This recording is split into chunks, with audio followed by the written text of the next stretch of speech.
up to speed, up to speed, up to speed. Live from the apocalypse, the demons are dead. We are the ones we hate now. This is State of the Game. Sir. I am Dano, coming to you from my new Bruiser Wolf hat. Boom. Huh? Let's go. Merch game. Everybody trying to get Clips merch. I'm trying to get a Bruiser Wolf hat. So, my co-host, joining me every week, he's about 15 years away from his own Fox News show where he complains about how things used to be, Mm. K Diggy, he's got that in the back pocket. He's got that in the back pocket. Future Juan Williams, Uh, thank you for joining me as you do every week, Kay. Yeah, man. We have today some incredible guests. Someone who is so good, not just unique, right, as a producer, but so good at making complete projects that I'm just pretending his Bandcamp is his own record label. Televangel, thank you for being here. Yeah, glad to be back. That actually was the idea to have my Bandcamp as my own label. I haven't branded it well, so this is a failure on my part. You gotta make that next step. Make I that next step. know. But the other guest we have here, and I'm so excited because me and Nick Marsh, we loved Demon Slayer so much that we got together, we co-wrote a conversation review about it. And went paragraph for paragraph on it. And it was so fun to do because that's just a fun album. We have Lord Olo. Thank you for being here. Yeah, what's up with y'all? How y'all doing? Shh. And I've got a Lord Olo Scully at somewhere, but Oh, you got the Shiesty? Good Yeah. shit. That's what's yeah, up. man. I've got many. You're like the merch. I've noticed that you are the merch king, like as far as Yeah, I've yeah. got a Link Loan beanie. You know what I mean? Like I'm keeping it. Damn. Yeah, people don't ask me what it is anymore. They're just like, Yeah. I don't want to know the story. So, thank you for coming. Demon Slayer 2 was just released. Following Demon Slayer 1, I just figured it was a really good time to talk about what the series is, because the interesting thing is listening to it as much as I have. One thing I had was I'm very glad it's called Demon Slayer 2. Mhm. Sometimes you're like, oh, sure, this is Supreme Clientele 2, Right. This is Demon Slayer 2. It makes sense to me as part of the journey. Yeah. And I don't know. Yeah. How did you view it in terms of branding it? And when did you know we're doing another Demon Slayer? This is what it is. Well, the truth is, I knew it was gonna be a second Demon Slayer in the middle of Demon Slayer 1. Like when me and Telly started working, I had already like he sent me beats, and I think within like I want to say like a week or two, I had like 11 or 12 songs sent back to him already, and I was ready to release right then and there. But then there was the anticipation of him dropping the album with Nacho, right? And so in between that time, I mean, I ended up moving from Seattle back to Ohio and everything, and when I finished Demon Slayer 1, I mean, I was making new songs like 2 or 3 months before we finalized it. And so I ended up just having so much extra music. And I knew that we were going to do a Demon Slayer 2 because I didn't want to let the songs just sit on my computer for one. And then I also knew I was like, if he fucks with this, what we're doing as much as I'm fucking with it, I don't see why he wouldn't oblige to a second part, especially since I plan on doing what I plan on doing. Um, so yeah, it was definitely on purpose and it was idealized. I mean, way before even Demon Slayer 1 even dropped. I already knew it was gonna be at least two of them. That's awesome. That's Yeah. awesome. Yeah, I was just sending him beats and we realized we had like you know, like a masterpiece sized album or whatever. Just like back when there was like 28 tracks on an album for some dumb reason. Like we had just so many and Yeah. we're like, and I'm really against for the most part, like, this idea where you make all these songs and you only use the best ones because I feel like I'm not gonna make anything weak. I don't think anyone I'm working with is gonna make anything weak. I'm not like trying to save stuff on my hard drive and never release it. So yeah, at that point I just feel like it just made sense to do the second one and Olo had it like obviously I led like gave him the reins as far as the conceptualization of the projects. So I just he's the idea man in this project for sure. So It's a real journey. It's a real journey. And sonically, I think it's different than the first one.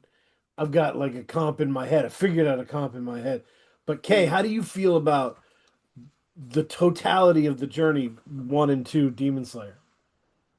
It's interesting because I mean I think like you said there is a definitely sonically they're different but they're just alike and enough to keep that cohesion as well. And I think like lyrically and sonically there's a good progression between the two.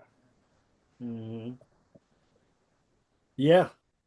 The way I felt about it, the comp that I had was this is it feels like going from it feels like the progression of the first two Far Side albums. I don't even know who that is. That's okay.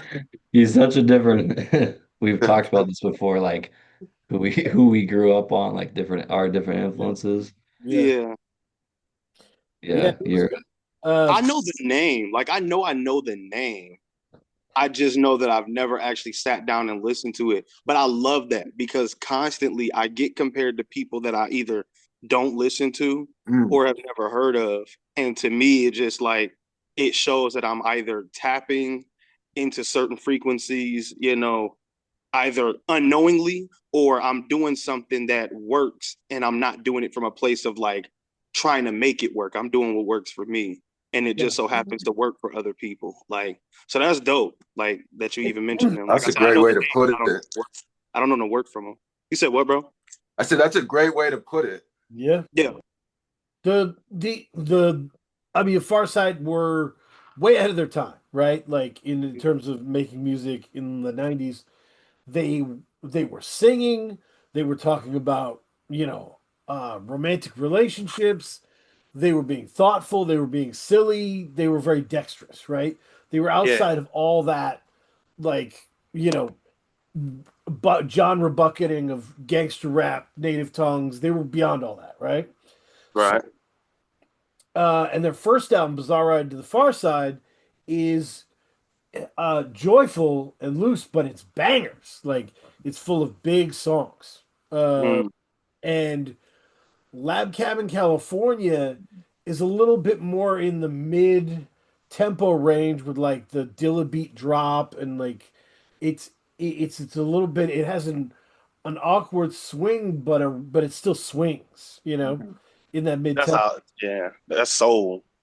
That's how I Right. like my music to have a little bit of, that's my problem with boom bap music. It's just too square. Mhm. Like it's just boom, boom, boom. I like my shit to. If you can't move your hips to it, it's not swinging enough. Like if you can only nod your head to it, I don't like that. Like I feel like it's very unblack, and that's why I like Televangel's music because like all his music, all his music has a lot of swing to it and originality to where it don't sound like somebody trying to make black music. It sounds like somebody's like, yo, you should hear this. Like every time he told me like, yo, I switched the beat up. It's not really what you wanted, but I fuck with it. When I hear it, I'm like, this is exactly what the fuck I'm talking about. Nothing sounds like it was just made to say, yeah, I made a beat. It sounds like he legitimately crafted it and everything has a lot of swing. So Yeah, it does. I definitely dig that. Yeah. Yeah, it's a great point about and so yeah, and the drum debate is interesting, but that's an interesting part of the drum debate is there was a point where we were maybe too much a prisoner of the drums. Uh, You mean and as like hip hop as a whole? yeah. Hmm.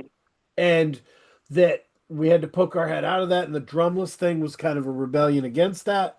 Yeah. Uh, so the sample could live more, uh, and give more texture. But um, yeah, it's I interesting. got a hot take on that. See, because my thing is like when it comes to the drums as a whole, I feel like that's like you said, that's a problem with hip hop even today. Like when people say they don't like trap music, they'll turn off a trap song before they hear the lyrics because the drums sound a certain way. Right, right. You know what I'm saying? Like people don't actually listen to the music, they're listening for reactions. So once they hear a certain snare or a certain synth or something, they're already out of the conversation. They didn't already drew themselves from it. And low key, that was again one of my missions with Demon Slayer 1 and 2. I knew who I was working with as a producer. I know his previous work. But when Coop, shout out to Coop, UDF, when Coop told me, he was like, nah, bro, he's like musically trained and this fool's, he does all this and he's the type to redo beats. I'm like, oh, okay. So we working with a musician, not just some hip hop enthusiast. I don't got no more room in my life for those. I don't. Like, you gotta because those are the people they stunt hip hop, they stunt rap music because they don't let things evolve and grow because something didn't sound how they liked. Telly's beats have just been like we broke the mold. I felt like where it can still be put in a boom bap playlist, but people get to hear music and not just rap. You know what I'm saying? Like I feel like that's a problem with a lot of hip hop though. Is people like especially like drums. It sounds really simple, but drums alone will change how a person even reacts to it. You know, Yep. despite what you're saying. Yeah. But I think Televangel is a part of uh, maybe one of the least appreciated movements in hip hop, right? And it's why I was so geeked to talk to him first time because the cloud rap wave uh, was such an important thing to me. Squad B was Actually, so what? yeah, I talked to Olo about that because that was another thing that he kind of missed coming Right. up. So he didn't know Squatta B before. That's crazy. Yeah, but I was like, oh, he's gonna fit so well on this track, and like you Yeah. guys have there's a through line there with me, like musically. Like I felt like had Olo been introduced to that, he probably would have been in that wave, or like I don't know, or maybe it's just an age thing. I'm not really sure, but yeah. Yeah. I was also just looking at like when our first emails were because I was trying to figure out how long we were working on it, and I don't know if this is accurate, but it's like May of 2023, so it's been like over 2 years. Yeah, I was about to say Um, it's about that. Yeah, that makes yeah, sense. and that's kind of crazy only because you were working hella fast, like you were sending me Right. back stuff super fast, but I always feel like that the first album especially, there's like this period where we're trying to figure out what the sound is going to be. Because like the stuff I sent him initially was like not what it ended up sounding like at all. Because he was At coming all, off of at all. Alchemera was way more like Mhm. not boom bap, but like I don't know. What would you call it? Well, That's a good point. again, shout out to UDF. I would say it's underworld dust funk. It was just Yeah, real yeah. dusty type. And I usually talk about people in that way when it comes to rap music. So I don't mean that as an insult, but like that real dusty kind of grungy hip hop sound where the mix only matters so much. The out, we're not going for crystal clear quality. We're not going for polish. We're going for art. And however it comes out is how it comes out type Mm. shit. Yeah. Yeah. Yeah. Shout out to UDF, a very underappreciated Seattle crew. Um, Definitely. but yeah, so it took us a little minute to figure out where we were going, and then I think once I realized like, because I didn't even know like I knew Alchemera because I had two beats on there, and Right. Coop showed me Olo, and I think like Suede showed me Olo, and but I didn't know the breadth of what he could do. Like Right. his range is crazy, and Exactly. I have a pretty wide range too. Um, so yeah, it was just like it took a while. Like, oh, we can actually like do super melodic stuff, but then all at the same time, it's like you don't want to go like you still need to make it somewhat cohesive. So it's like, yeah, we just had to figure it out, and it took a minute. That's why I think it took a while to release it Hell yeah, because that was the biggest part, was trying to agree on what sound we were gonna do, what song needed a new beat. It yeah, got to the point where it got to a point where we was cherry picking, and then it was just kind of like, nah, I think it's dope where it's at, and just Mm. step out on it. Because like You- Demon Slayer 1, I felt like was a much more meticulous process. Demon Slayer 2 kind of fell in line. Yeah, yeah. Okay. Like Demon Slayer 2, like if y'all could see the process behind it, it was a lot more uh it happened naturally. Like I was actually going through a bad drinking kind of phase during making Demon Slayer 2. Meanwhile, Demon Slayer 1, most of it I made in Seattle and I was sober. A lot of that music was made of me being completely sober. And then Demon Slayer 2, a lot of it I was drinking like every night type drinking. Like if I got to half of my bottle, I was on my way to the store to get another bottle. mm. Woo. So like this album was a lot like, even Telly will tell you, we got a song that I did not release on the album that I'm not going to mention her name because I made that song and then my life went to shit immediately afterwards. Like, so I completely took that song off the album. I'm not even going to mention it by name. And it was, it was kind of dark. I was just like, I wasn't like fucking up, crashing out, drunk. It was just when you realize you're doing something that you probably shouldn't be doing. Because I was just drinking, just drinking. I was recording music and minding my business, but I was drinking way too much. But Right. I feel like that's why this album was a lot more expressive, a lot more free, because a lot of the shit I was just freestyling while I was fucking drunk. Like a lot of this album is freestyles, a lot of it. yeah, I was gonna make you admit that just because I think it's crazy if people like you can like there's certain parts where you can tell, but then there's certain songs where I'm like I can't believe that was a freestyle. That's insane Yeah. to me. Um, Do you feel that's like that your inhibitions were lowered in terms of like because this is interesting, how did these substances affect your creative process? Okay, so I'll say like this. When I was sober making Demon Slayer 1, the objective of Demon Slayer 1 was to make an album that people could play that wasn't full of a bunch of secular, weird ass, demented, negative, you know, propagated bullshit, but music that people could still bump, kick it to. I still want you to be able to smoke and drink to it. I Yeah, still want yeah. you to be able to, tell one of your shorties or one of your bitches that you fucking with, like, hey, listen to this, and y'all, vibe to it. But it shouldn't have to be so demented. I shouldn't have to kill somebody on track 4 for you to listen to it. I Mm. shouldn't have to rob a nigga at the end of track 6 for you to be like, oh, this tape really going. Like, I Mm. wanted people to feel uplifted because I was sober, and then coming off my sober, I did mushrooms, and no, that was then I was fasting, then I did mushrooms, and I'm like, my whole outlook on everything was just completely different.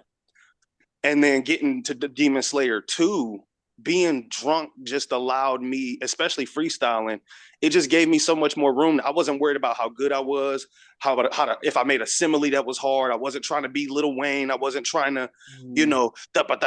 I was literally just speaking me. And if I was able to be creative with it, cool. That's a plus. Yeah. But I was not even aiming to impress people with this one. I was really aiming to be like, yo, if you like Demon Slayer 1, you definitely gonna fuck with this one. Like, to be honest, a lot of this tape was really just like, and I wanted it to be better than the leftover songs we had, because we had enough songs for Demon Slayer 2. Like, if I didn't add anything, we had enough songs for Demon Slayer 2.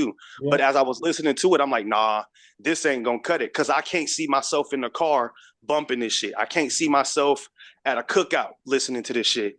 And so just send me more beats, send me more beats.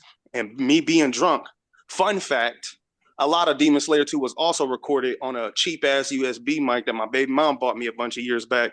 And I was recording it under my blanket, That's awesome. just under the comforter, holding it, like not even stable, no good setup. I just recorded it under the blanket, sent it to Telly, let him work his magic. Like, this tape was really one of those, it was just raw. It was way raw. That's so cool. That's such a different Yeah. process. It's Uh, amazing, man.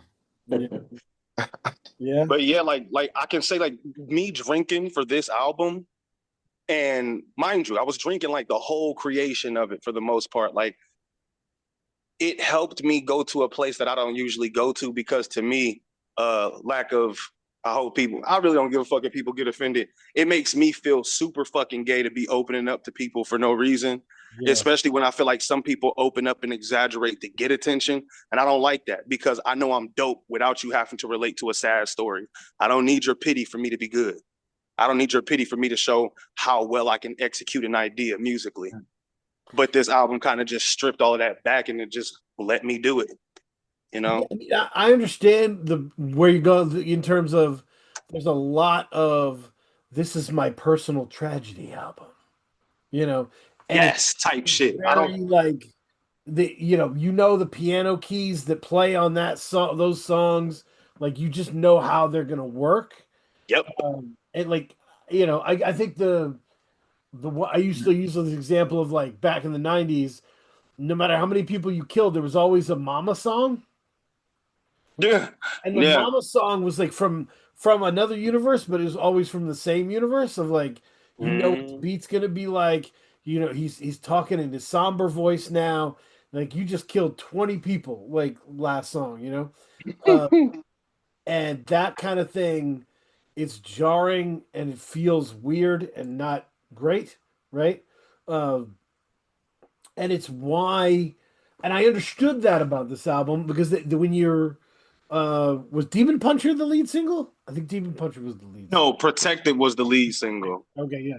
So But there we was did visuals to that Demon Slayer got visuals like got pretty quick. visuals. Okay, so Just like on media. Yeah, I so think it's Yeah, that's yeah, visual. one yeah, when you for talk sure. about your cousin and what happened with the molestation and the way you say it makes perfect sense to me, right? It's like I'm tired of carrying this around inside as my thing. Mhm. So now I'm going to say it, and it's going to be out, and Literally, that's it. that's That's it. all it is to it. That's it. And like, yeah, I don't like the victim. I hate playing victim card, especially since growing up that was kind of my mom's thing and it kind of rubbed off on me. yeah, I don't like playing the victim about shit because especially at the time when it happened, I'm so young. What am I supposed to do? Feel some type of way about it? I got taken advantage of. It is what it is. right. But at the same time, it's like I don't know. I'm a grown ass fucking man. I don't do the trauma digging shit. I'm not about to go, oh, I don't know how to stay on track. So let me dig for a memory in my past and attach it to a current fucking action and then say that's my trauma for that. No, that shit don't affect me. You know what I'm saying? Like it's something that happened, but it don't affect me. Like I don't believe in like I feel like people look in their past to find traumatic shit and then want to invest in it. They put stock in it. Like Yeah, I and mean, I don't believe in that. Like I said, my music is to empower people, and I don't know corny shit. Just like this, if you recite my lyrics, you gonna feel just as big as I did when I wrote the shit. Recite it and tell me. You know what I'm saying? I don't do right. the victim shit. I don't like that. It was, and being someone who is like very odd my whole life, right? Mhm. Um, and that's one of the reasons I connected to your music, right? It's like, I feel the Appreciate that. journey. Uh, but me and my people were always trying to figure out our weird shit so that we could position ourselves properly. You know what I mean? So that know ourselves, put ourselves in a position to win, right? It's part Yeah. of the game plan, right? But then Hmm. we ran into people who were failing in there. I felt like they were failing, right? Hmm. And they were looking for their weird shit to explain it, something to be able to point to just say, Okay. Yeah. Yeah. hey, Yeah. this is why I'm failing, right? And we were like, Yeah. nah, dog, what we're that's not the way you use this. That's not the way you use this information. Thank. You're doing this the wrong. Exactly. Yeah. Exactly. I don't. To me, it's playing stupid. It's playing dumb because again, like I was saying, I don't do the victim shit. So I don't like when people go looking for reasons to find. For instance, y'all could not have a Demon Slayer 2. We could not have one of the most legendary underground songs where we got Dizzy Slick and Nacho Picasso on the same fucking song. Crazy.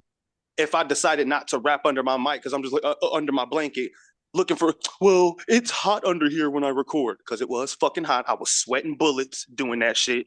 But either which way, you don't fuck. So what? So what?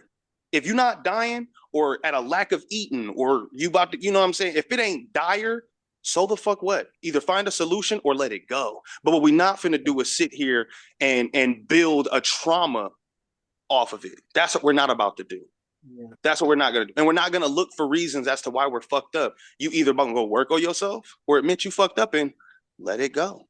And it's nothing against introspection. It's nothing against taking time to sort out what you're going through. All that is necessary. But I think what you're talking about is like when you're stewing so hard, you're artistic about it. You know, you're like, you've created a world of your stewing, and you can't get out of your own way at that point, right? And sometimes that's, you know, part of a depression that needs to be treated. Sometimes that is just playing games in your own head. So yeah. I feel like this was a album for sure where I didn't like, because I'm so like, if you listen to older work of mine, a lot of it is just a kid that knows how to rap, just dropping bars over bars over bars. Right. Demon Slayer is like the first, like starting at Demon Slayer 1 is the first time where I legitimately had a real concept that I actually wanted to give people. And then Demon Slayer 2, like Demon Slayer 2 is more of the darker side of it. It's more of the, like Demon Slayer 1 is about uplifting, empowering, being up there, staying in your higher self, relating with your higher self, versus where Demon Slayer 2 is like, okay, so this is what we had to do to relate to our higher selves. And it's a dark, grimy road. You're dealing with everything that comes with it, you know, like heartbreak and love and all the other shit and stuff like that. Like, I feel like Televangel painted the perfect canvas for me to sign my name at the bottom. You know what I mean? Yep. I was gonna say, what was the origination? What was the origin of the Demon Slayer idea? Like I said, when I wanted the album to be, well, if I'm being honest, like all the way transparent, not honest, but transparent. After I had got off my fast and went to La La Land, I realized that, not realized, but Kanye West had released the Jesus is King 2, where it was the Dr. Dre revision. Right. And I was in love with that album because I was just like, listen, he just praising God and the album is fire. Like, that don't happen usually because niggas don't know how to make a rap song about Jesus without name dropping Jesus and all his cliches. And then it sound like a youth pastor trying to be cool. You feel me? And that album achieved you being able to love God and still love rap music, trap music. You know what I'm saying? No cussing. That's easy. We got what? 30,000 words, 180,000 words in the English language. You don't have to cuss, right? And so it was just so dope to hear somebody make something so beautiful and pretty and uplifting, and it still hit hard. So because I was in the same era or the same state of mind when I heard it, it just aligned. And I was like, what have I been doing lately? I was conquering my demons. That's what I felt like. And especially after I had this, I was asleep and woke up to the middle of some fucking video, and it made me call Coop and ask him if he had some Nag Hammadi books. And he gave them to me. And I'm reading them, and I just started aligning with so many of the ideals, and I just realized where I was at life. Like, I don't believe in coincidences, even if you can't pinpoint where the source of the activity came from. And so I don't know, it made so much sense because that's what I was doing.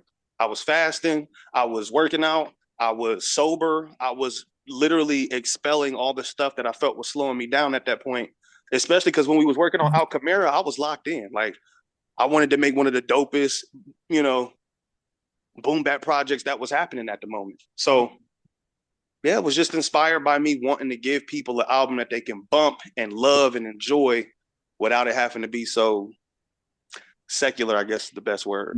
I think that's a good way to think of it. Television is like Al Camara is like a show and prove album, right? Yeah. Check me out, right? And then Demon Slayer 1 is like the soundtrack during the fight scene where you beat your demons. Mm-hmm. You know, like the second fight of a Rocky movie, you know, where he goes in and wins. Yeah. It's that versus your demons. And then this is the aftermath of conquering your demons. Like, Yeah. The best way I like to think about it is like a Samurai Jack scene. Like that's why the album cover looks the way it does. yeah. Yeah. It was very much inspired by Samurai Jack. Mind you, I ain't watched Samurai Jack in fucking eons. Like I was probably 8 or 9 the last time I watched Samurai Jack. Yep. And it just came to me though, because I was like, who's like, I wouldn't even ask myself the question. I was just like, okay, if I had to come up with a, what am I seeing in my head? And all I seen was that scene. I remember where Samurai Jack was like on a bridge with a sword. It was red in the background. It was just silhouettes. And I was like, yeah, at the end of the battle, what am I going to look like at the end of the battle? And that's what I'm going to look like at the end of it, what you see behind me, you know? So Samurai Jack is awesome. Samurai Jack is fucking fire, bro. And like, I don't know why it came to me. I was just like, yo, that would be so dope, just red and black. I just don't know how I want to do it. And the graphic just came out so hard, especially dressing it up with Lordra's language. Yep. And it's such a contrast to the. Were you worried about it? Because I mean, it's such a contrast to the first album's like artwork. No, that was what made me love it even more, because I was like, oh, so you can't get confused. Like you can't be like, oh, Shrek 1, Shrek 2, but they both got Shrek on the cover. It's like you don't even know what the fuck is on the first cover because it's so abstract. Yeah. And then you see the second one and you're like, oh shit, that's Olo. I know that silhouette. I know that triangle. I may not know the language, but I know I've seen it on the first cover. You know what I mean? And so like, no, I was excited. I was really excited. Like when I seen the cover. And for cover comparisons, like there's a yin yang thing happening with like the brightness and the colors of the first one, right? The painting, and then the kind of particular void that is this cover, right? Like it's a specific tailored void, right? Of like darkness. And so though that really does you know what you're listening to, you know. Yeah. And that was the thing, because even when Demon Slayer, because it dropped, I think like a day before it was supposed to, you know how the DSPs be working. And I noticed that Demon Slayer 1 had started going up again. And I was just looking like, oh, that's interesting. And then like I would say like maybe 6 to 12 hours later, then the Demon Slayer 2 started going up. And I realized like that was the whole point. There's no way you can mistake the two with the way the albums are. But I think like the discussion we had, I feel like it fits. The first one is very ethereal and beautiful and pretty. Like the opening to fucking Demon Slayer, the first one is gorgeous. And then you have this one, which is a lot more serious, I guess, in nature. That one is a lot more like blissful and aloof. Like it's beautiful, but it's not worried about the details. This album is like the details, if that makes sense. Yeah. Yeah, I mean, you couldn't. There's some songs on here that wouldn't make sense on the first one, right? Like, and I was consciously thinking of that. Like, Soul Speak couldn't have been on the first one at all. Yeah, Protected probably as well. It was. There's just some things on here that are different, and the pacing is different. But yeah, the talk about Televangel's production, Kay. Like we talked about, there's a conversation going on where things are being mixed too loudly, and it's drowning out the dynamics. The way to think about Televangel's sound is it's the opposite. Yeah, it gives you all the dynamics. Sure. I would say like one of the things I noticed first about his production was I really had to be patient. Yeah. Because like there would be like, I'm gonna be honest too, there was a lot of beats where I didn't even rap to them because I liked them, but because a song came out of me before I could judge if I liked it or not. So I would start writing to it, and then like I'm like, this beat ain't really all of that, but I go and record it anyway. And then once I learned that it don't matter if I like the beat or not, Televangel gonna fix it regardless. I was like, I don't even have to worry. And so that was just more inspiration to just be like, if I'm able to come up with something, just put it over there and he'll fix it. We'll get to it later. You know what I'm saying? But yeah, when he sends you back the telly version of whatever the fuck you sent him, it's always mind blowing. Like again, I know he didn't heard this a million times. You don't know where the sample starts, ends, if it even exists, if he playing it. The drums, like when I ask for something, it happens. Like there's no like, oh, this was kind of how I wanted it. He gets it perfectly spot on or better.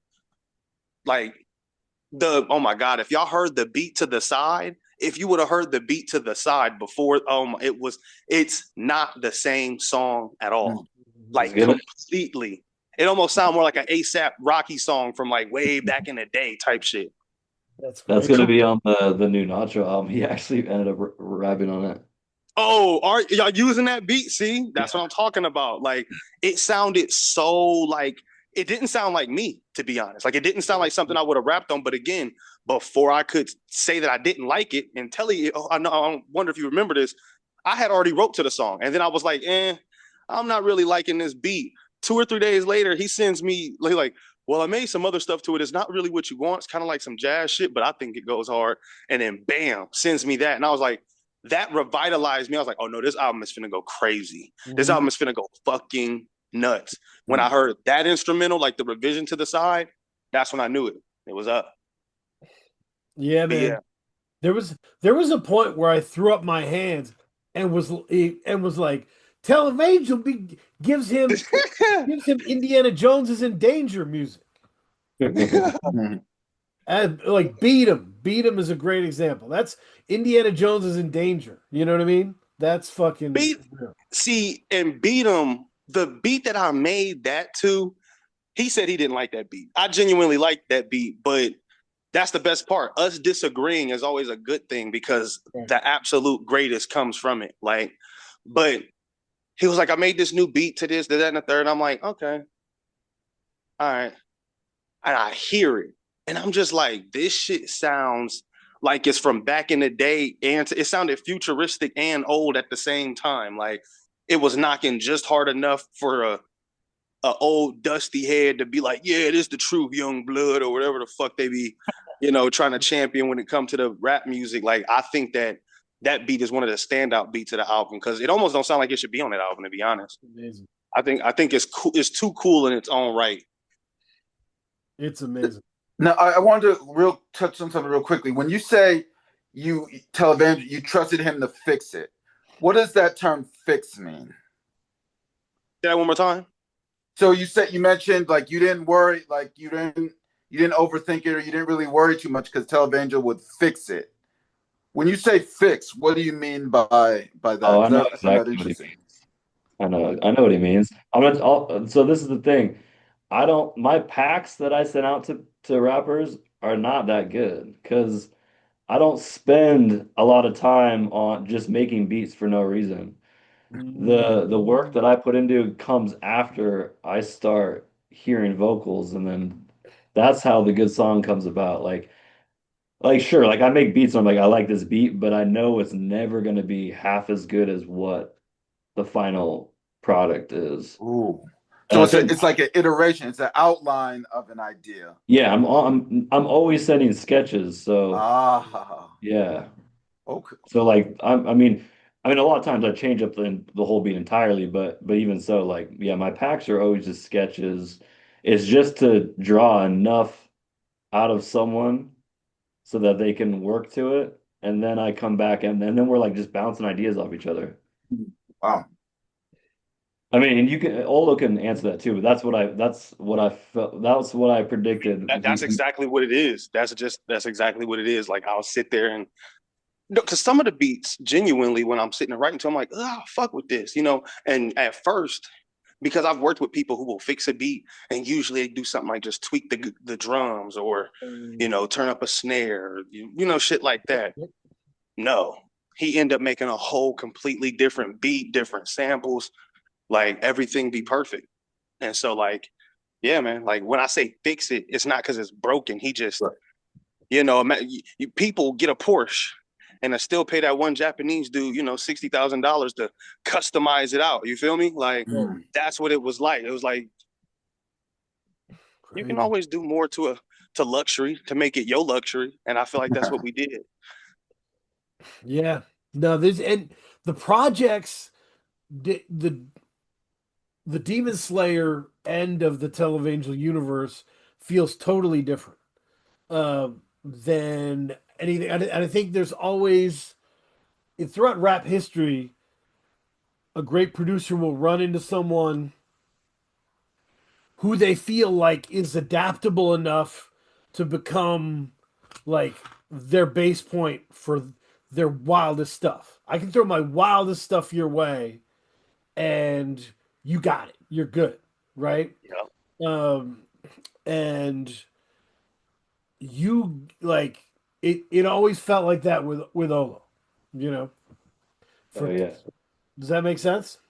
No, totally. Like, I mean, because once I realized like his range, I was like, okay, I don't like I could literally give him I could go from boom bap to like just throw him an ambient song, like I don't know. Yeah, it seemed pretty limitless and we had to really like we had to edit a lot. Like a lot of the project was editing, like um not that I mean that we left off a lot of songs, but we just like it was like a lot of Yeah. curating and Post production. Yeah. yeah, and like I mean some of the Demon Slayer 2 songs that were actually recorded during the Demon Slayer like during the first iteration. Mm. Yeah, Uh for sure. just I mean some of them. Like I know you said you were in different places and that's true, but there's a couple ones that like Lorge's Fantasy was one of That was the first one. That was the very that was first like song one we of the recorded. first songs you sent back, I think. Yep. That we did. So I don't know if yeah, I'm sure. Lordra's Fantasy was one of them, and actually, is that the only one? Because I know towards the end of this project, I was making a lot of music and Yeah. just sending a bunch of new stuff in. Yeah, I'm gonna just check, see if I Because I know like it was a few songs where because like I said, I knew we were gonna do two projects even like while we were doing Demon Slayer 1. Just yeah. because of how many songs I was so prepared to do. Like I said, I think within 3 days of me getting beats, I had made like 11 songs and then Oh, sent them all. Izam's actually a really old one. Oh yeah, Izam is old. See, I think all the older ones that wasn't gonna make Demon Slayer 2 ended up becoming the stuff that's unreleased. Because like I think altogether there's like at least somewhere between 8 to 10 unreleased songs between Yeah. both projects. Yeah. That makes sense. That makes sense. I mean I understand the mentality you were talking about where like freestyling and just being free to kind of express yourself. Um and when you do that, there are moments where you surprise yourself. There are Mhm. moments where you sit down, you read it over, you check it over to make sure you did right, and you're like, God damn, you know? De Literally. Demon Puncher was a freestyle, correct? Oh yeah, Demon Puncher was another one that was like that was one of the first ones I recorded too. Because that was the song originally I thought I was gonna get Nacho on. Yeah, yeah, that's right. That's crazy. But yeah, and so was there any, can you remember a song, a verse, a moment where you were like, wow, I didn't even know I felt that way. Like I surprised myself with that. The song that I will not speak about, that song. Okay. That song was extremely profound. It was extremely uh disrespectful. Um it was a lot, it was everything but a good thing, if I'm being honest. But it was a great song. It was a good song. It's actually probably one of the best verses that would have made the album. But Yeah. like you can ask Telly. I told Telly to delete the song. Delete it. Yeah, Because I feel like the song is cursed. Yeah. yeah. So that was that probably that verse. Another verse I would say that had me like I guess that I kind of blew myself away by would probably be probably the song with Milk. Oh, And that was just Hysteria? because, Yeah. yeah, I was not really. First of all, I wrote to that beat like 3 fucking times, like Right. maybe even like 4 times. But I think like 2 of the takes I didn't even send to Televangel. But that was one of the more raw songs, just like me talking, like again, like how I started. You wait around long enough, you're gonna get what you wanted. Then I'm back to the store again. Them liquor bottles tricky. I thought it was more in it. Like that was really what I was going through. Like just, and again, not that I'm speaking it like it was like, the worst situation, but it was just so easy for me to talk my shit without it sounding like woe is me, you know? Yeah. Yeah, you were in the moment. That's Yeah, that whole, I can say a lot of that album I was in. You got to be in something when you wrapping up under a blanket as a 29-year-old man. You got to be doing something. you got it. So That's fabulous. Yeah, but it is like we talk to people like sometimes you need to switch up your process and yep. do it a different way. And this album is the Under a Blanket on a Shitty Microphone album. Now was the blanket Literally, like for? Was that literally. for? Oh, No, you I'm sorry. good. Was Go the ahead. blanket? Was that a choice in order for the sound, or did you just decide like, let me just get on this Oh, blanket? the mic is actually not that bad of a mic, to be Okay. honest, because when I've Okay. recorded in a treated room with it, pretty decent. But in an open space, it's kind of shit. But I was like, what can I do to fix it? Because I'm tired of sitting here doing nothing and waiting until I have to go to the weekend so I can go to the library, because our library has a free studio in it. So that's how I was recording. And I was like, fuck it. I got a mic. It's just nothing pretty. I don't have a setup. I'm going to just hold this bitch and record. I know how to distance myself and, how to make sure I get, like, if I didn't tell y'all that, a lot of people wouldn't even know. No, You wouldn't I even wouldn't thought have. that. No.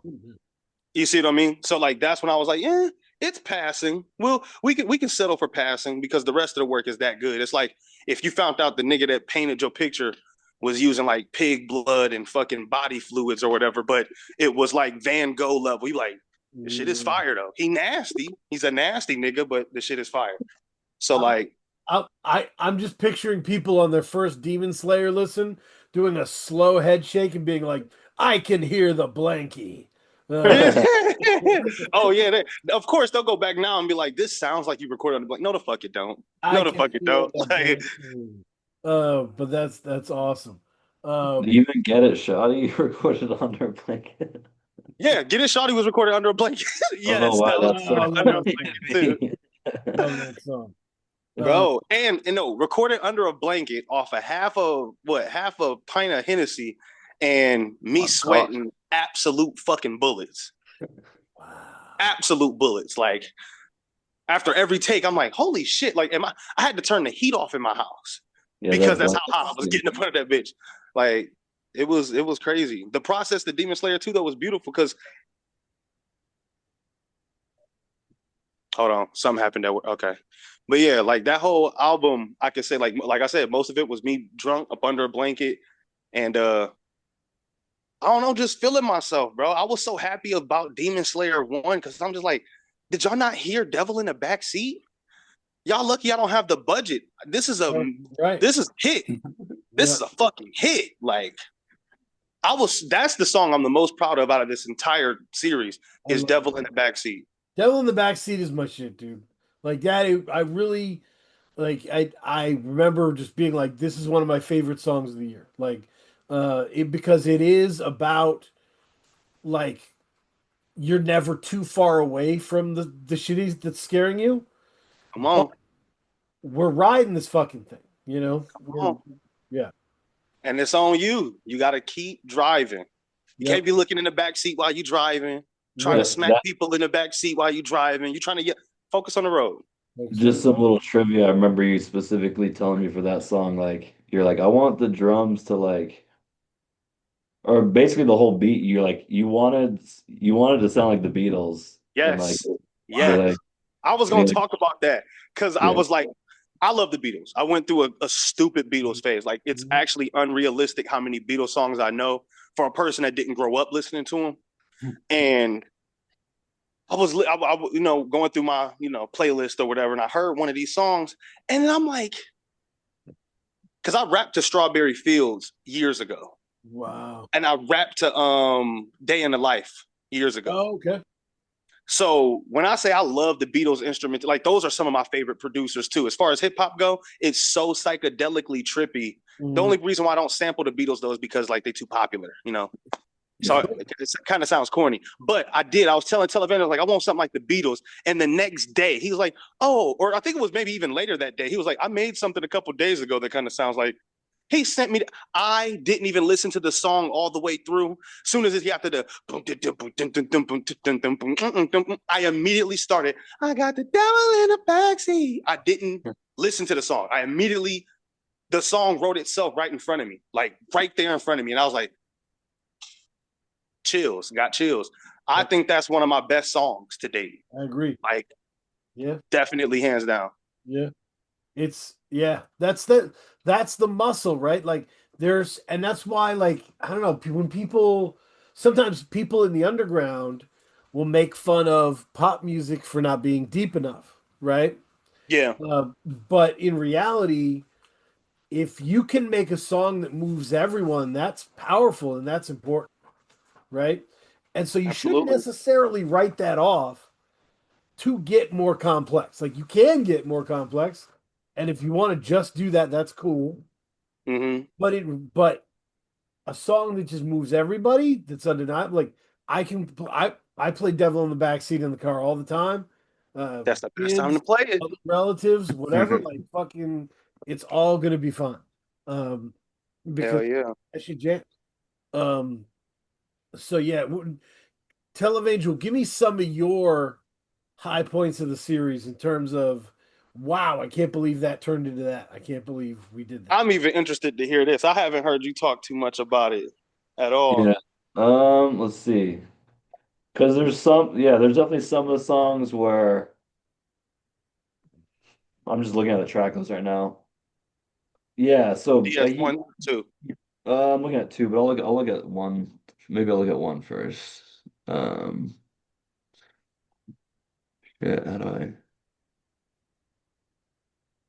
I move this window? Hold on. Um, well, so okay, I'll just go to DM Slayer too. Yeah, you mentioned it earlier, but I felt like I said I didn't like the original Beat 'em beat. Yep. Yeah, like I was like, oh, there's nothing special about this at all. And then I don't know. I don't know why. And then I had a partial thing of that beat, and then I was like, and then it turned into one of my favorite tracks. So like it went from being like one that I wasn't even sure that we should include to being like one of my favorite tracks. So Me too. it's crazy because it's like it's just weird like when you rap on something that is so much different, but then it just sounds so much more at home on something else. Almost instantly. Like you don't even gotta like put it through a lot of tests. It's like, look, tell everybody how to when Beat 'em comes on, the song is not even structured the way I structured it, which I don't give a fuck about. Yeah, But like yeah. he changed the way it was structured, and I was like, he's a genius. Cause it sounds 10 times better like this than it did the way that I had it. Like Yeah, I he wanted to give it more like the and gave it verse the space it verse. needed. I was like, yo, he definitely put the magic touch on that song. Definitely. That's I tried to like just because of the beat switches, I wanted to have like I wanted the beat 'em is obviously the hook part. But yeah, I think I don't remember even how I changed it, but that's yeah, fantastic. that ended up being that's probably one of my favorite beats I've made like in the last couple of years too, honestly. Bro, Mhm. that beat is insane. That beat is insane. Did you say Indiana Jones? It does the Indiana hook Jones part. change your beat. Yeah, The absolutely. hook part definitely has an Indiana Jones vibe. Yep. Before I change it, actually, I'm thinking it even more so had an Indiana Jones vibe. Awesome. That's crazy. That's great. Okay, I'm looking at one now. Ooh, beat him was a good Hmm. pick. Well, I don't remember the question. What was the question? Oh, it was moments where you were genuinely surprised at where you got to, and you were like, "Oh my God, I can't believe we got I here." mean, definitely Devil in the Backseat. Like I wasn't like, first off expecting him to like, yo, can you give me that like something like the Beatles? Like I wasn't expecting to do that, and then him coming back and just like it was just yeah, so it's such a catchy like, but also yeah, just an amazing hook. It's just a crazy hook. Absolutely. Yep. Yep. Um, like some of the like Find Me, like it's just a crazy like. I was in love with that song when I Because first I made was it. just wondering, like, okay, how are we gonna like make this project cohere? Because it's like you got this one that's almost like a crazy young thug, like, but more psychedelic. Yep. Yep. Right. And then and then like the next track, you're like rapping your, or like the track before you're rapping your ass off, like, just, um, so yeah, I was just like that. But I feel like I don't know. You never seemed like worried about making all that work, and I think it like paid off in the more because I feel like I used to worry too much about cohesion, and I'm learning now like I think it's cool to have like it's all me, so Right. it's Right. not going to be like I feel you'll like get I didn't mean to cut you off. yeah cut me off. I feel like personally, when it comes to making music, especially because music has two defining features. One, it always marks a time period, and it definitely resonates with people differently. And I feel like when you're making music in a set, because that's how I define my beats. Like if I started going crazy making beats in March all the way to like July, I'll call that like a certain set of beats that I was doing. Your idea, what you working on, builds the cohesion itself. Because, like in the real world, I mean, if you separate a tree from a bird, from a snake, a squirrel, and a hole, and you never knew what any of those things were, you'd be like, how the fuck do these even correlate? Until you see it in nature, you're like, oh, the hole is in a tree, the squirrel lives in the hole, the bird lives in, you know what I'm saying? Like, until you see it all come together, it don't make sense to begin with, you know? Yeah, yeah, And I feel like in hip hop, because hip hop is a sample based music genre, nigga, I should be able to do whatever the fuck I want. I Mm, feel like hip hop elitist heads and all those niggas that think that because they chose to stay dusty for 30 years straight, they have like an ultimate opinion on rap and they try to, yeah, it sounded like no, bro, we're talking music. right. Because here's the new rule going forward. If I can't dance to your album, if me and a bitch can't dance to your album, the shit is garbage. I don't give a fuck how deep your bars is, how lyrical. Because I've proven to people that being lyrical, spiritual, miracle, whatever, I can do that. So let's not restrict me to that because I can't create gems when you restrict me to no, we're your 70 BPM. Why you not rapping on you? Where's the I want to hear more rap. It's like, nigga, I just gave y'all 3 albums in 3 years of fucking dusty nigga shit. Right. Right. Be happy with it, right? Right. Let me jump out the box, right? So when I feel like when you limit yourself, even with stuff like, does this go together? Would this sound right? You already fucking up the creative process. Like the fact that Televangel never, at least to me, it didn't seem like he was ever trying to make it cohesive. Just tried to make the dopest song. That's why the albums go together so well. And I knew where my state of mind was. So again, mind y'all, we recorded a bunch of fucking music. This album was about to be what, 21 songs, Telly? Like 21, 22, some shit like that? yeah, Ended up being 15. So, so what? Make everything that sounds good. Like if I had the money to do it, I would cook all my favorite foods at once and eat them as I please. Right. Right. Right. That's how I would do it. I'm not about to be like, oh, I had cereal this morning. I won't be eating mac and cheese. Fuck that. I'm rich. I'm about to eat, and that's the thing. Like, treat music like you got abundance. People listen to music like they on a fucking diet. Right. Right. Yeah. Listen to it.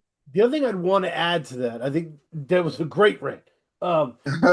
Very, My bad. That's one of my things. I'm a ranter and a rambler, so very my fault if I valuable, derail. and ranters are welcome here. But the other thing I would add to that is that contrast builds cohesion in art, in all forms, Absolutely. right? You can think about the covers for Demon Slayer 1 to 2, right? There's a Hmm. contrast there, but that contrast builds the cohesion where it makes sense, right? Hmm. These are two sides of the coin. Like I, I've put out books of short stories. I always loved contrasting the opposite ones against each other, and Honestly, childishly, I was just laughing thinking about the reader going from that one story to the other story, and I was like, Mhm. but like that can be enough, right? And it can build the cohesion over the space. Once you've surprised people a few times, then the picture comes together. So yeah, I That's think that makes sense and should be thought of. I feel like that's how this album worked too, because like even down to like, for instance, the song with me, Dizzy and Nacho, like I don't know Dizzy personally, if I'm being all the way respectful, because I never met him. I only know him through my family of being a part of UDF. Right. So like, and I've literally only said what's up to him, keep your head up type shit over the phone while, because he locked up, free Dizzy. Mhm. But like that song, after I'm talking about molestation as a toddler, Yep. and you know I don't peddle confusion, I don't meddle with losers and all this other shit, and then you get to this song where it's like, ain't never been a game, I ain't never been a lame. Like I feel like that's, besides the fact that the song is just so fucking hard, like Yep. that's what makes that song hit so hard, is because that everything leading up to it was good. It was Yep. just in such a different world. And Right. then it's like moon, the sun and the moon. The moon is beautiful. And then you Yeah. see the sun and you're like, holy shit. I don't even know if that's beauty, but it's a lot of whatever it is. Like, And I and think I, that's I felt great. like this album benefited a lot from, like I said before, not restricting myself, Mm. not keeping myself to that, oh, we gotta do this, we gotta do that. Like I said, when I made Devil in the Backseat, the song wrote itself. That's how I like my music to feel. Like Yep. the song should be writing itself, or I should have an idea of where I'm going. If those two ain't true, then I'm lost, and I'm not Yep. about to keep moving forward if I'm lost, because that's stupid, you know.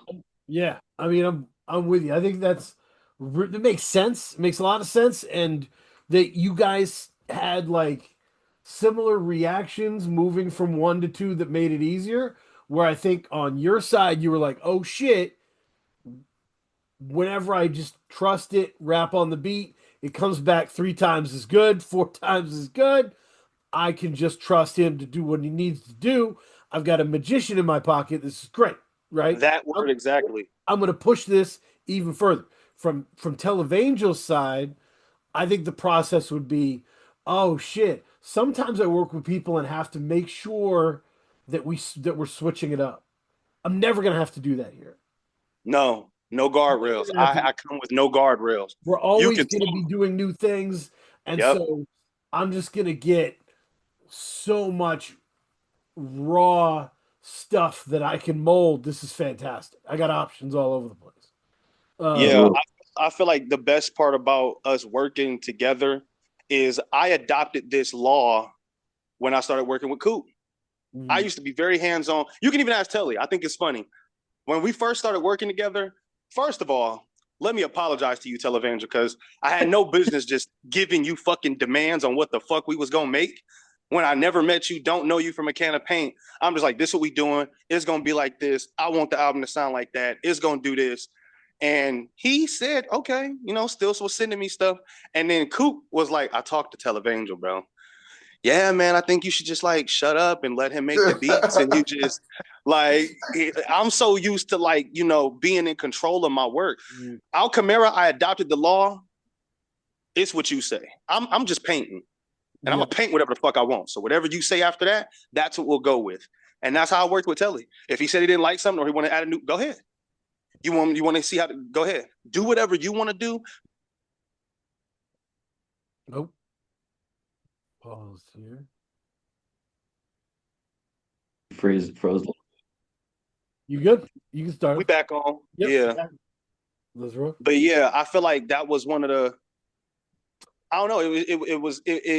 It opened my eyes to learn like Malik, even down to like some of the singles. I didn't want Samael, which was misspelled on the album as same one, Yeah. and Demon Puncher and Soul Speak. I didn't want those on Demon Slayer at all. Did not want them. But because Coop really wanted Samael, and he wanted Samael on there, and Demon Puncher, he was like, you gotta have Demon Puncher. So I was like, okay. Yeah. Learning how to say yes. That's what people need to learn. Stop trying to control your art so much, especially when you claim you don't say you made it for yourself, but you're trying to release it. Yeah, man. Mm-hmm. If you want the world to hear it, then I'm just saying, I'm not saying don't follow your heart, but you can't season everybody's food the same because some people got diabetes. Mm. You know, you got to make it tailored to people. You got to make sure people actually want it. And so I just, I let it. What do y'all think? What do y'all think? What do y'all think? If they fuck with it, then I feel like that made our process a lot easier though, is because like I'm down for whatever, and we'll talk And about the results later. It's part of what Kay and I have all. It's a common thread when we've talked to people is like, take advantage of your resources, right? Absolutely. Like, Televangel's a resource, and you can run this by. What do you think, right? And like, to all these people that you have, Suede, all these people around you, they're all resources. Take advantage of your resources, and they may see something you don't see from a different perspective that can inform everything, right? Mm, They have strengths that you don't have. So you're absolutely. trying to control them. You're not allowing them to do what they probably do best. Exactly. I did, yeah, and the opposite side of that, I always disliked people that needed the approval of 10 people to call something done. I always thought that was kind of a bit much of like running around town with a piece of paper. I've finished the poem. Is it good? I'm like, fucking relax, you know? Mhm. But there's nothing wrong in bringing somebody in and saying, look, I'm 75% here, and where should I go from this place? Or whatever, or just showing them what you did. But yeah, that's dope. Yeah, I feel like what Telly's specialty was for me was because, like, don't get me wrong, and I've rapped on plenty of beats that I didn't like merely as a challenge. I feel like that's why I am the way I am lyrically, because I've taught myself how to rap through adversity, both, literally and, as far as the sport goes, which Right, is, right, right. if you gonna rap, it's not about what beat you like, especially if we talking on some boom bap lyricist shit, nigga. Can you catch the beat and what you finna say? That's what's important. Right. Niggas worried about not liking the beat. It's like the same thing when niggas talking about how they don't like fat girls or girls that are too dark. Like, you almost gay. Like, we like women over here. You too picky for it, I feel like. And I feel like when it comes to music, you gotta feel it more and not be trying to understand when you don't feel something versus when you were expecting to feel something else, right? And I feel like we just did not do that. Like, if I let him do what he does best, which is, produce, and I don't want to call it reproducing, but I guess post producing. Mhm. Like, if I just let him do that, I don't have to worry about too much of anything. I just go in there, rap my stuff, and 9 times out of 10, it just came back better than I sent it. Right. And like you said, yeah, he's definitely a resource. I have never worked with. First of all, I don't really work with many producers. That was the first time I worked with a producer that I felt like I could just be free. I could say anything and he would find a beat or make a beat that would work for it, you know? So, Yeah. No, and I think you guys met. This would be my conclusion on the relationship. You guys met at a point where you were already at a very, very high level, right? Of operating, you know, mhm, uh, skill wise. So when you met, you were both like minded. Like, let's produce. Let's get this done. Then. If we both know our skills, we both do what we do. Let's rock. Let's lock in and do this. And Televangel, with that mentality of this isn't practice, right? These are going mhm, out. None of this is going to sit in a hard drive. We're making this happen. right. It's like there is a finish line, and we're gonna go. We're gonna get there. And so it's loose, it's free, but it's also technical and Hell yeah. stat, right? Does that make sense? Yeah. Yeah, no, for sure. Yeah. Like I said, I feel like this album, my lack of restrictions and the restrictions outside of my control are what helped make this what it is. Like I said, from rapping up under the blanket, all of that. Like, it changes the lyrics you choose to use and everything. Like, I think and I hate to be this person because we all have biases, but I personally feel like Demon Slayer 2 sonically is one of the better Televangel projects that I went back to hear, because I went back to listen to older shit, certain beat tapes and all that other stuff, and I'm just like, and you wouldn't expect it because this man has like very little emotion. I'll be feeling like I'm pissing him off whenever I'm texting, or if I accidentally call or want to call real quick, just like, hold on. Like, I'm like, nah, you wouldn't expect such a person like that or with that demeanor to be so artistically forward. Like, I think that's the coolest part about it, is like, this dude is there, like, completely there. I think the worst thing about the album was all the times that projects fucking crashed when we had a perfect fucking take. That was the shit that was like running me up a fucking hill, which you can't do nothing about that. But No, that just happens. That But yeah, happened. that makes sense. Kay, what are you thinking? And do you have any conclusions here? No, I mean, it's just a very like the thing that I took away from, this discussion. Well, one of the things, how both of you were very confident. Like, Tel Aviv, you had a quote at the beginning, like, yo, I know that what I'm gonna make is good, so I'm not worried about that. And so, both, two confident artists coming together, creates, a project like this. And, it's a really remarkable project. Right. When you don't have to build confidence and you can push off from confidence, you can get to some places. So yeah, I guess that would be my last question would be like, for an art, how would you, for, the young up and coming artists, how would you suggest that they build their confidence, their artistic confidence? I'll go first. Okay, so this is something I'm always thankful for because of the era I came up in. We didn't release the first thing we recorded, you know? You actually stockpiled a little bit. And like I'm saying now, I'm against just stockpiling music. right. But an artist that is still developing, still trying to find his voice, or a producer for that matter, you don't need to release your first beat or your first 10 beats. Yeah, I'd say just use resources like you said earlier. Like if you feel like you know people that you can trust to give you valid and constructive criticism and be real with you. But yeah, don't feel the need to release everything when you're just starting out. I'm so thankful for that because I'm like, I was trash for a long time. Like, and I, the barrier to entry is so low now. So it's probably easier to make a decent beat now because of the technology, but you're not going to be good on making your first 5 beats or whatever. Like it might take 100 beats. I don't know, but Fucking year. yeah, yeah. So just be patient and also take in every type of music. Like Yep. do not get locked down into even one subgenre of hip hop. Don't even get locked down in hip hop. Try to listen to as much music as you can with an open mind. Yeah. I would say, and this might be a bit dramatic, but such is my nature. I stare at fear in the face because you have to. It's not because I'm not scared. It's not because I think I'm too big to be defeated. It's because this is what I got to do at the moment.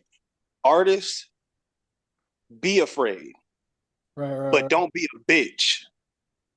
Be afraid, but do not be a bitch about it. There's nothing you can do about fear except fight it or run from it. So what you gonna do? Yeah. Right? Be afraid. That way you have to face it. You're not gonna, I'm gonna tell you like this. In the hood, when you get your ass beat, your mom bring you to the kid's house. Me and your son and my son got a problem. They fight right there. You could have felt some type of way about it as a kid, but when you look back at it, you'd be like, my mom was just she was making sure I was straight. That's to put that battery in you the right way. Yeah. You gotta look at fear in his face like it's the devil and destroy it. That way, even if you lose, you used your knife, your gun, your eye lasers, your pocket, everything. You used everything in your arsenal to take down your greatest opponent, which is yourself. Because when you're not afraid, it's a choice. Yep. Right? Just like when you're afraid, it's a choice. Now, granted, there are things that can lead to that, like the lack of knowledge of something or whatever. And there are reasons to be scared. My first show I did drunk. Yeah, see how that keeps coming up? My first show I ever did, I was drunk because I was kind of nervous. Now I don't drink or smoke before I'm performing. I won't drink or smoke the whole day. I could wake up at 6 a.m. knowing I got a show at 8 at night and I won't smoke or drink. Right. Because I don't want to be off my game. Right. Right. The best way to build confidence is to be afraid. But do not be a bitch. Step up to the fucking occasion. Right. I'm afraid of tigers too, but if we in the woods, I know I can't outrun one. I have a better chance fighting. And when you do successfully step up, next time it will be easier to step up. Right? Oh yeah. So think about it like the team basketball thing, okay? The team that won in overtime together is now way more dangerous. Yeah. Because they've seen it. They've seen like, being at the edge of the cliff and they've pulled themselves up from it, right? And if they can win in overtime again, if they can get a series, if it's a team that always wins in overtime versus a team that always blows people out, the overtime team kind of wins a lot. Like, because they're fearless after a fashion, right? Like, and I think that's kind of what you're talking about artistically. The same thing holds a little bit. Be afraid, and I mean that seriously. I was a scared person growing up.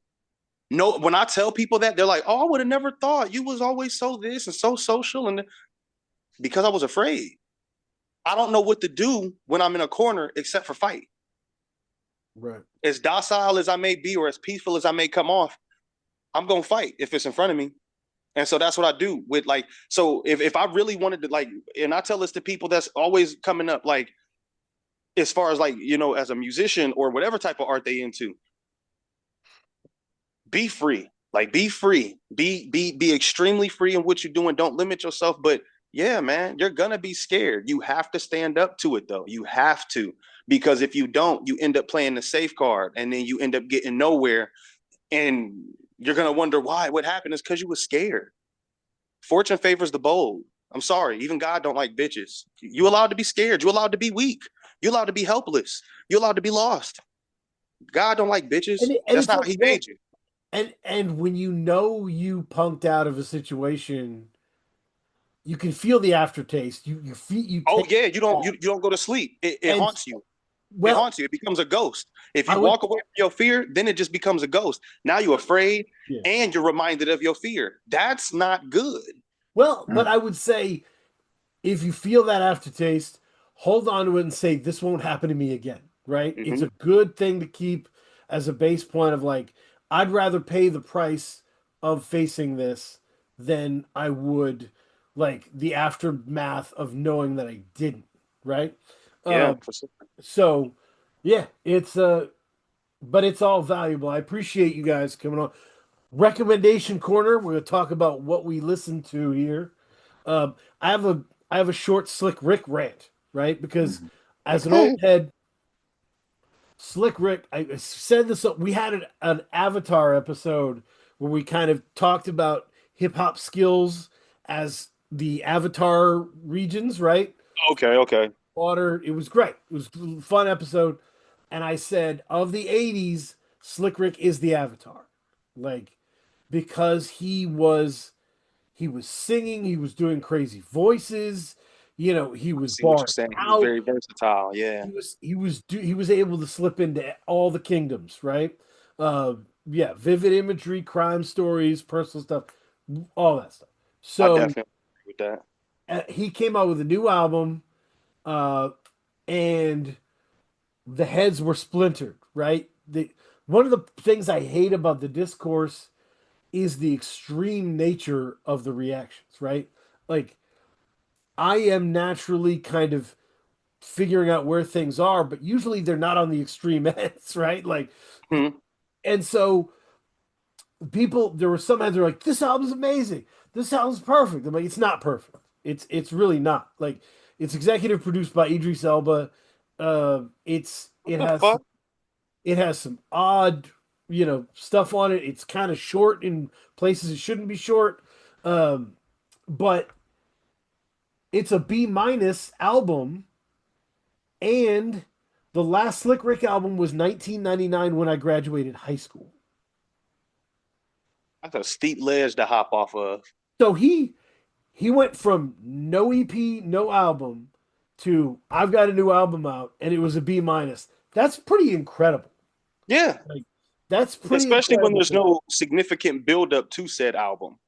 Right, right. And so I think people should appreciate that and just say, I'm so glad he still got this and able to deliver on this level.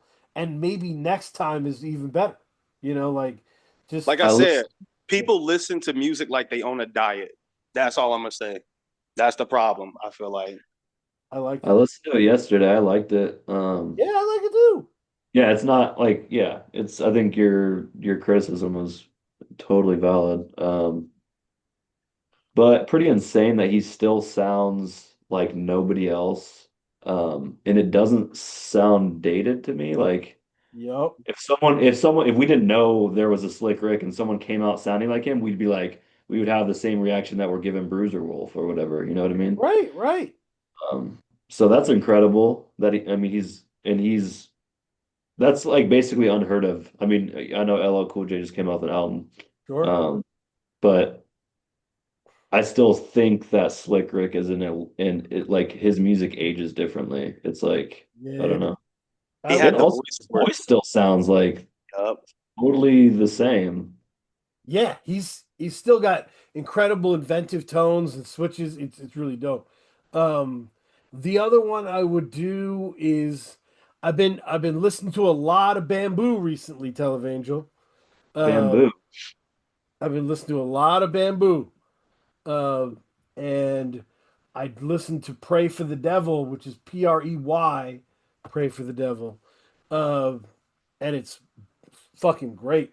Bamboo is so dope because he's a very politically minded, like historical, like a lot of stuff in his raps that are important to world politics, to, you know, economy, economic discussions.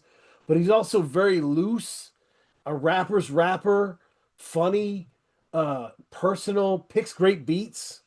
So I need to great I've stuff. never listened to him, dude. I'm gonna check him out. Bamboo is dope.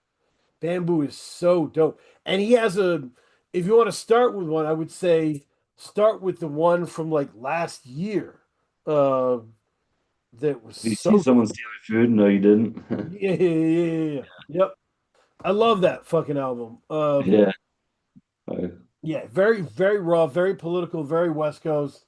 Yeah, came up with Mike and Nine, all those dudes like in that era. So yeah, I don't know how I'm not familiar. I'm Bamboo. just I love Bamboo. that's Uh, crazy. yeah. So I think that's yeah. And I would Um, someone listen to Fancy That by Pink Panthers. Love Fancy That. Pink Panthers is dope. Um, I gotta get hip to all of them. yeah, man. No, it's just great. Lord Olo, what are you rocking with? What do you listen to? I ain't gonna fake with you. I've been listening to a lot of Playboy Cardi and McCartney. who else I've been listening? It's this new underground dude. I just heard his song on the reel yesterday. And I ain't gonna lie, I've been low key dick riding. His name is Zay Beezy. Zay He got Beezy. this song. Yeah, he got this song called Program. This shit sounds like a fucking. It sounds like a hit from the future that I know we're gonna hear in the next 2-3 years. It's so good, like so good. But yeah, I've been listening to a lot of Cardi and um I don't Cardi and probably Kendrick. That's pretty much what I've been listening to. Like I don't really. It's hard for me to listen to music. I feel like that I actually like.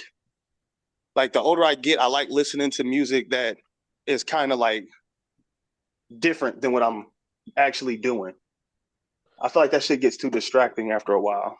Yeah, you got to have different directions. You got to go to different directions. I always have something I'm listening to that's like, I'll tell Kay, I usually have something that is the opposite of the guest I'm interviewing to listen to, so Yeah, that I can, you know, enjoy that contrast. But I don't really need an opposite of Lord Olo because Lord Olo is the opposite of Lord Olo. that's Uh, a beautiful thing to say. That might be my first tattoo. that's Olo is the opposite of Olo. Yep. Yeah, I think that's great. Oh, Televangel. There's something very strange going on. I got a publicist sent me an album uh, by Thurston Howell III that just came out. The Okay. the last shall be thirst. I'm listening to it, and the voice that pops out from it is this guy named Young Hump, the protege of Humpty Hump of Shock G. Okay. Apparently played Shock G in the Tupac movie that was just terrible. But he was great in it for the couple minutes he was in it.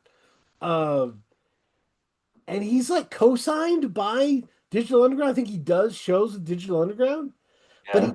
he does the Humpty voice and raps in the Humpty voice, new verses in this Humpty voice, and he's pretty good at it. That's But weird. it's very strange, and there's some Gallagher 2 energy to the whole situation. Yeah, Uh, that's interesting. you got to check this out, man. You got to hear some of this. I'll check out the new Thurston Howell. Haven't Young heard him in a Hope. while. Yep, Young Hope. Uh, what do you listen to, Televangel? Oh, honestly, not that much outside of what I'm working on because it's every time I get in the car, I'm taking my kid and he only wants to hear the Highwayman. Oh, wow. I don't know if you guys know the Highwayman. No. What is that? I don't know it.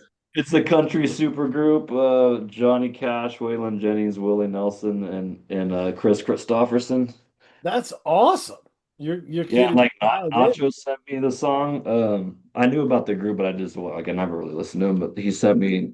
There's a song called Highwayman. That's like their biggest song, and then I played it, and then that's all he wants to listen to. So I did check out the Bruiser Wolf. I like that. Love it. Um, and then I've been listening to like random. I was on a plane. Whenever I get on a plane, I listen to like Sigur Rós or like Jonesy Yep. or and then I was listening to some other electronic shit yesterday, like One O Tricks. Um, yeah, It's another. If you're a dad, definitely expose your kid to lots of odd music from different eras. The first, yeah. I feel like the first one my son really fell in love with was Dion, like the Wanderer, Runner Up Uh, Sue. yeah, Like yeah, was really into Dion, yeah, um, and it was really fucking fun to have this dude be super into Dion. yeah. That's pretty funny. Yeah, Just the things that they get into when it's like, they're gonna like the kids' music, but you don't really necessarily know what adult music they're gonna like. right. Yeah. My daughter had her one of her favorite songs was Billy by Takashi 6ix9ine. And the funniest shit, I was playing the song right in the car, and in the beginning, like, that's my word. Talk your shit, blood.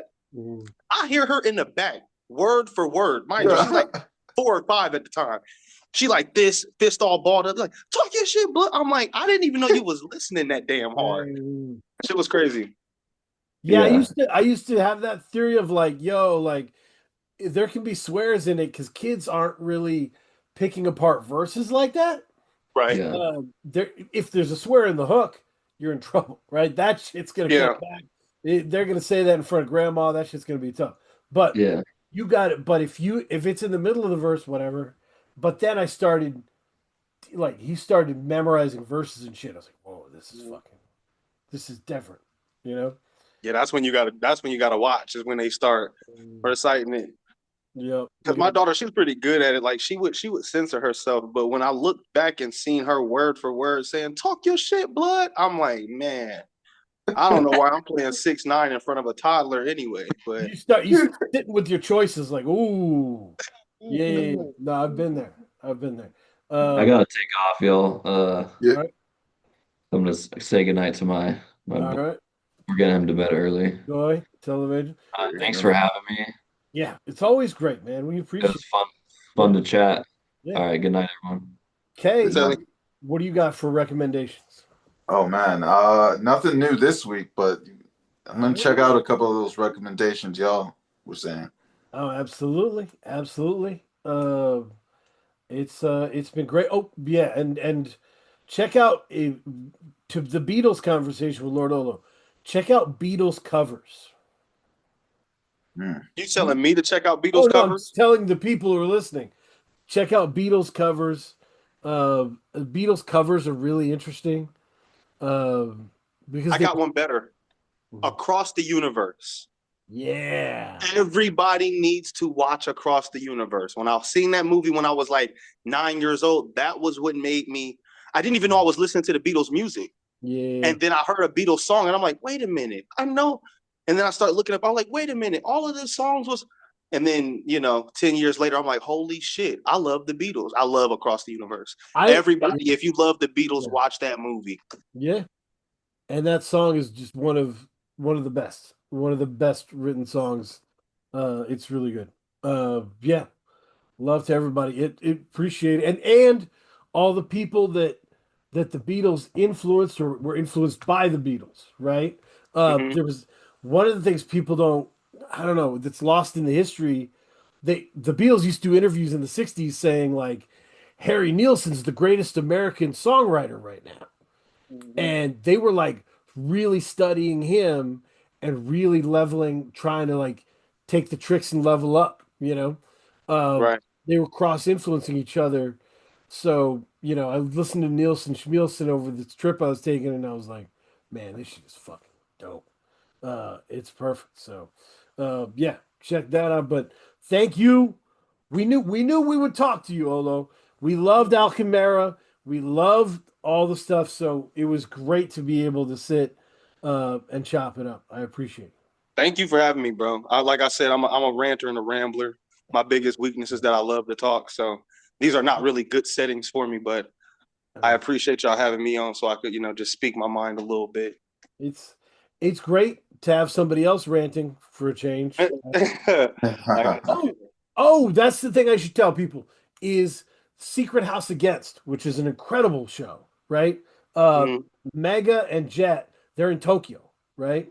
And they reviewed the Slumber Logic Clown Cat album that I'm on, and I do like a spoken word piece on. Okay. Um, they said very kind things about me.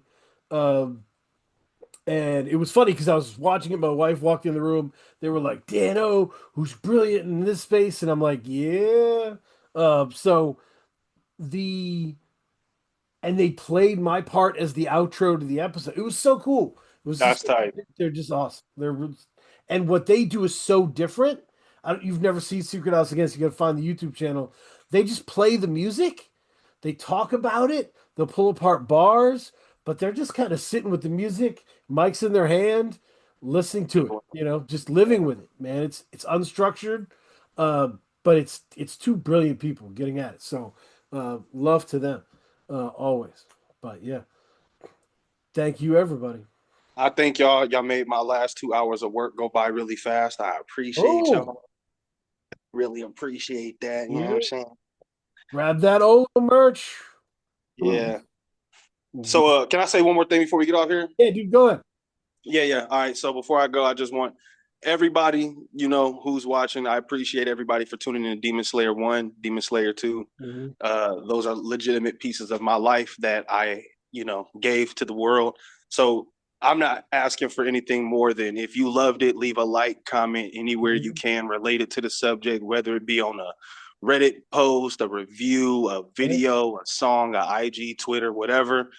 Show some love, tap in with me. I would love to see you in the future, whether it be at a show or, in some other type of crossing. But thank you to everybody who tunes into this little work of ours. I truly appreciate it.